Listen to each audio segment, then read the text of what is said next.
तासगाव नगर परिषदेमध्ये आमचाच विजय निश्चित आहे, विरोधक जिंकण्यासाठी गुंडागर्दीचा वापर करतायत असा संजय काका पाटील यांनी विश्वास व्यक्त केलेला आहे। सहानुभूती दाखवून आम्हाला बदनाम करायचा प्रयत्न करतायत, तर विरोधकांच्या उमेदवारांचे धंदे काय आहेत हे तासगावला ठाऊक आहे। या प्रकारचं निवडणुकीमध्ये विरोधकांनी सातत्याने संभ्रम निर्माण केलाय आणि आमच्यावर खोटे निराधार आरोप केले।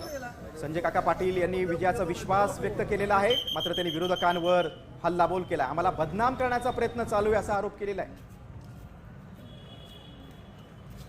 पण तासगावची जनता दूधखोरी नाहीये, तर जनतेनंच निवडणूक हातामध्ये घेतली आहे आणि हे उद्याच्या निकालावरून स्पष्ट होईल असा दावा आता माजी खासदार संजय काका पाटलांनी केला। भाजपचे माजी खासदार संजय काका पाटलांनी विरोधकांवर मात्र जोरदार हल्लाबोल केला आणि विजयाचा विश्वास देखील व्यक्त केलेला आहे।